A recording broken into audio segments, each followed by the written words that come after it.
Hi everyone, I'm Nathan. Welcome to my mid-year look back.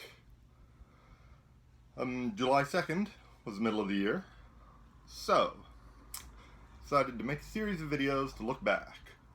My New Year's resolution, one of them, was to track my plays of board games, video games, app games, to see what games got played, what's worth the money, what I really wasted my money on, and just see how much of a gamer in general I am.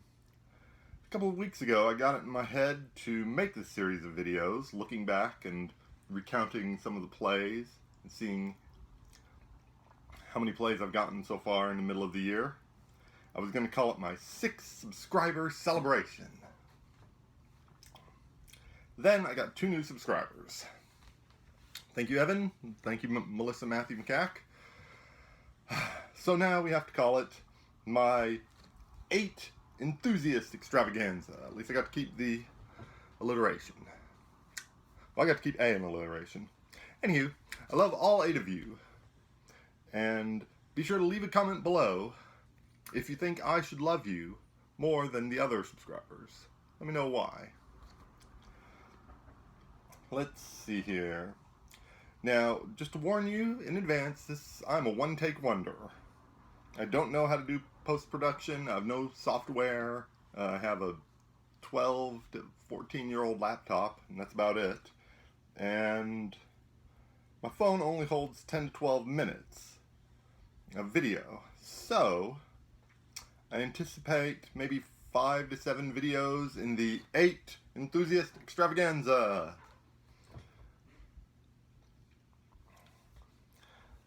This first video will be for general business. The next video will be digital games, followed by a couple of videos, 2 to 4 videos of physical games. And then we'll wrap it up with one last look ahead video. My other New Year's resolution, as we get started here, was to budget myself $1 per day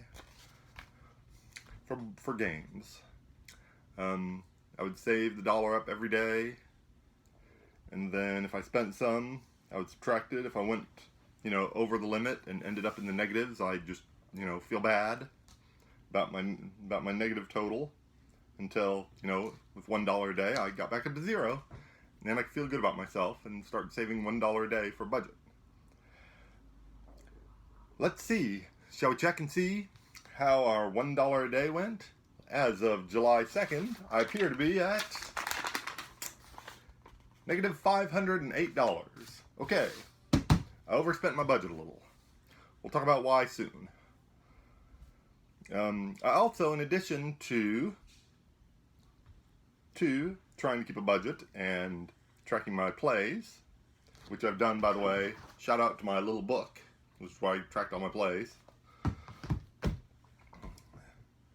I also did acquisitions, game purchases. I, of course, bought all these games with my own money, my meager janitor, stagehand, circus acrobat salary. Let me know in the comments below if you know any janitor, stagehand, circus acrobats who are cooler than me. I need to know about them. So, after you've done that, let's look at, let's see what I bought. Exciting. Ooh, exciting. The first thing I bought around January 20th was Dune Imperium. Dune Imperium is great. What a fantastic game. It's a worker placement game set in the Dune universe. I'm not a big fan of the IP. I've read the books, I've seen the movies, they're fine. But I saw Randy and Ellen Kirby play Dune Imperium on Wii Game together, and it was awesome. And I knew it was awesome, so I took a week to relax and think about it. And in the end, I decided, yes, I want Dune Imperium, and I've got it, and I played it a lot. We'll talk about it some more when we get to how many times we played each game in a future video. But it's awesome. So great. No regrets. No regrets. The second thing was actually the Canvas Kickstarter delivered. Canvas is a fantastic game. It's about You take these transparent cards with a little bit of artwork on them, and you layer them on top of one another, and you do that to make artwork. Then you score ribbons, and then judges give you ribbons. They're not real judges. They might be real judges. Anyway, they give you some ribbons, and the ribbons are worth points, and it's really neat. You end up with cool artwork, like Corrupted Moment. This is my nephew's favorite artwork. See if we can see that. It's pretty cool. He made it himself. We're gonna come back to Canvas in a few minutes. It's super fun though. I'll play with any of you anytime. Let's see. Then we had a very game purchase heavy trip to Half Price Books. Half Price Books is fantastic. I love Half Price Books. Let's see. I'm gonna back up a little bit. Here we go. A lot of stuff happened there. The first thing I got was memory cards. Accessories count. These are GameCube memory cards right here. Here they are. Ooh. GameCube memory cards so that Dexter could have, my nephew, Dexter, my nephew, could have an Animal Crossing, city of his very own, or village, or town. We needed a memory card, so I got that for him. I don't know that he ever made it. I think he did. He hadn't been there in a while. Animal Crossing. The second thing I got was Respectable Folk. That is an expansion for Firefly, Brigands, and Browncoats. Firefly Adventures. Respectable Folk. I used to love the Firefly IP a lot more than I do. We'll talk about that some more later. But that was a good price, and it completed the collection of Firefly Adventure stuff. Completionism is a serious problem. It's not a serious problem. It's something though. Then I was walking around Half Price Books and I saw Avatar: The Last Airbender CCG cards. The game doesn't play solo. It's I have no interest in CCGs. Very little interest. But there's Uncle Iroh right there. See Uncle Iroh? Look. There's Uncle Iroh, and I saw Uncle Iroh, and I knew in my heart that I couldn't leave him at the game store, at the Half Price Books, pardon me. So I bought him. Alright, Uncle Iroh, you got a home now. Then, about a month later, I got a nasty email from Nintendo. See if I can get the Switch to turn on. Telling me that today was my last day to be able to download, because it's such a pain, I'm sure, for Nintendo to keep a game available for download. It's the last day to download Fire Emblem. I don't know if, here we go, check it out, Fire Emblem.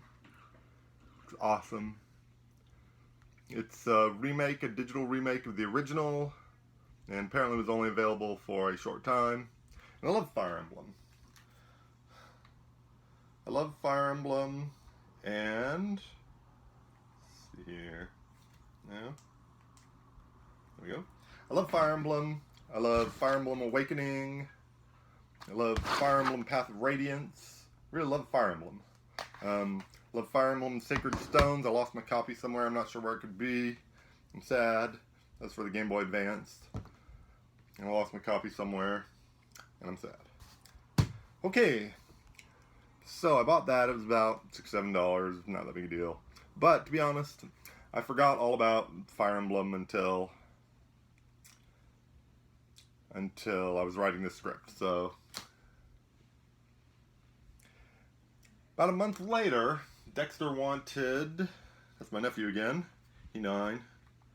He's not 9 yet. He might be 9 by the time you're watching this. Dexter decided, he got into his head somewhere that he wanted Little Nightmares, and it was on sale. That's the worst thing. Catching things on sale, it's one of my biggest weaknesses. Except completionism and FOMO, and literally all my other weaknesses. Pizza, spaghetti, beautiful ladies. Anyway, he wanted Little Nightmares. Ooh, Bandai Namco. Ooh, Anyway, so that was Little Nightmares. I see that I'm running out of time here. That's awesome.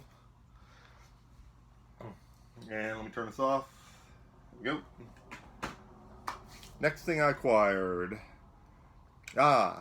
Then the problem came.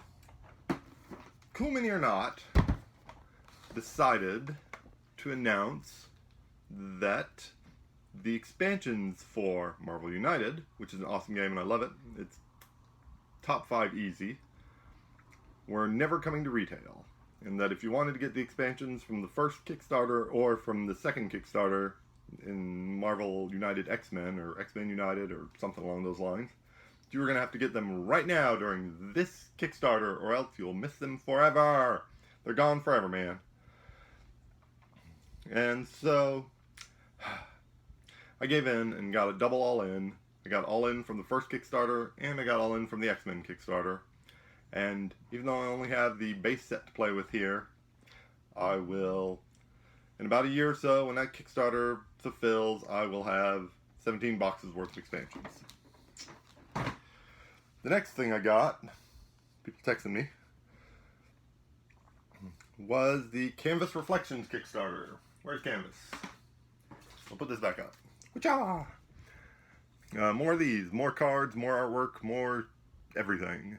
I was ready for more. I love playing this game. It's super fun. Probably in my top 5. I'm going to say that about every game. Probably in my top 5. And then came Agropolis.